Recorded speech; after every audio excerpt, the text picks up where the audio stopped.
అందరికీ నమస్కారం. నా పేరు Padmaja. Welcome to my Indian plot. ఇవాళ మనము దసరా నవరాత్రుల్లో చేసుకునే 9వ రోజు ప్రసాదం సేమియా పాయసం ఎలా చేయాలో చూద్దాం. ఇప్పుడు ఒక థిక్ బాటమ్ కుక్కర్ తీసుకుని, దాంట్లో 3 టేబుల్ స్పూన్స్ సగ్గుబియ్యాన్ని తీసుకుని, నేను డ్రై రోస్ట్ చేసుకుంటున్నాను. ఇలా డ్రై రోస్ట్ చేసుకోవడం మూలాన మన సగ్గుబియ్యం పాయసంలో ఎప్పుడు మోస్ట్ ఆఫ్ ద టైమ్ సగ్గుబియ్యం ఉండలు కట్టేస్తుంది కదా! ఇలా ఉండలు కట్టకుండా ఉంటుంది మనం డ్రై రోస్ట్ చేసుకుంటే.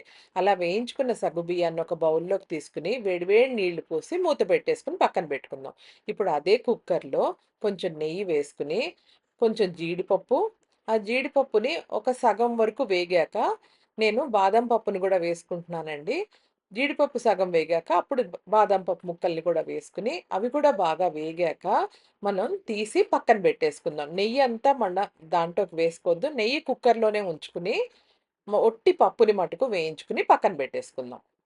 ఇప్పుడు అదే నెయ్యున్న కుక్కర్‌లోనే చిన్న కప్పు రోస్టెడ్ సేమియా తీసుకొని, అదే నెయ్యిలో కొంచెం సేపు వేయించుకోవాలి. రోస్టెడ్ సేమియా అయినా కూడా నెయ్యిలో వేయించుకున్న సేమియా అయితే టేస్ట్ చాలా బావుంటుంది. అది ఆల్మోస్ట్ ఎర్రగా వేగాక, ఇప్పుడు జస్ట్ సేమియా మునిగే వరకే వేడి వేడి నీళ్లు పోసుకొని, ఒక్క విజిల్ రానిచ్చామంటే సేమియా 5 నిమిషాల్లో ఉడికిపోతుంది.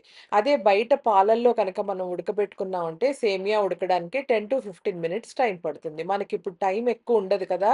అందుకని నేను ఇది మటుకు నేను కుక్కర్‌లోనే చేసుకుంటాను. మీకేమి టేస్ట్‌లో తేడా రాదండి. మన పని మటుకు తొందరగా అవుతుంది ఇలా చేసుకోవడం మూలాన. జస్ట్ ఒక విజిల్ వచ్చే వరకు అది పక్కన పెట్టేసుకుందాం. ఈ లోపల ఒక థిక్ బాటమ్ పాన్ తీసుకొని, నేను ఒక 5, 6 స్ట్రాండ్స్ ఆఫ్ కుంకుమ పువ్వు.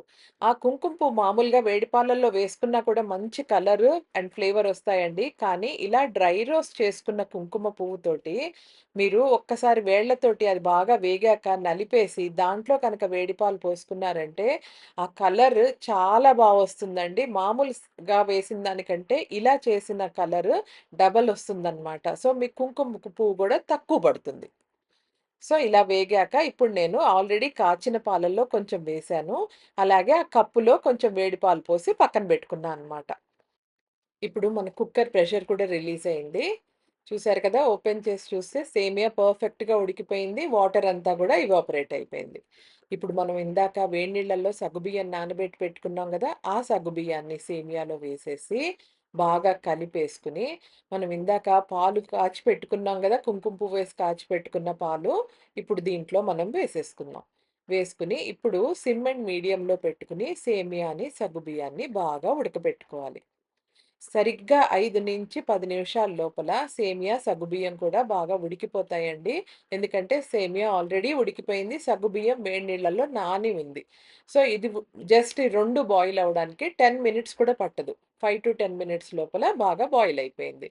నేను క్వార్టర్ స్పూన్ ఇలాచీ పౌడర్ కూడా వేసుకున్నాను. వేసుకొని బాగా కలిపేసుకొని మన సేమియా పరమాన్నం రెడీ అయిపోయింది. ఇంక దింపేస్తాం 2 నిమిషాల్లో అన్నప్పుడు పంచదార వేసుకోవాలి.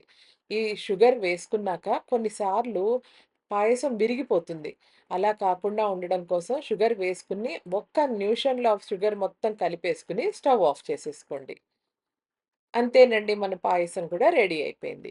ఇప్పుడు మనం గార్నిష్ చేసుకోవడానికి మనం ఇందాక నెయ్యిలో వేయించి పెట్టుకున్నాం గదా! బాదం పప్పు, జీడిపప్పు అన్నీ, అవన్నీ వేసుకొని బాగా కలుపుకొని, ఈ కుంకుమ పువ్వుతో కలిపిన పాలు గూడా వేసుకొని బాగా కలిపేసుకొని, ఇప్పుడు మనం డిష్‌లోకి తీసేసుకుందాం. ఇంతేనండి సేమియా పాయసం. ఎంత క్విక్ అండ్ ఈజీగా ఎలా చేసుకోవచ్చో చూపిచ్చాను గదా! మీరందరూ కూడా తప్పకుండా ప్రయత్నించండి. మీకు కనక నా ఈ రెసిపీ నచ్చినట్టయితే please like, share and subscribe to my channel for more such videos and thank you for watching my Indian plot.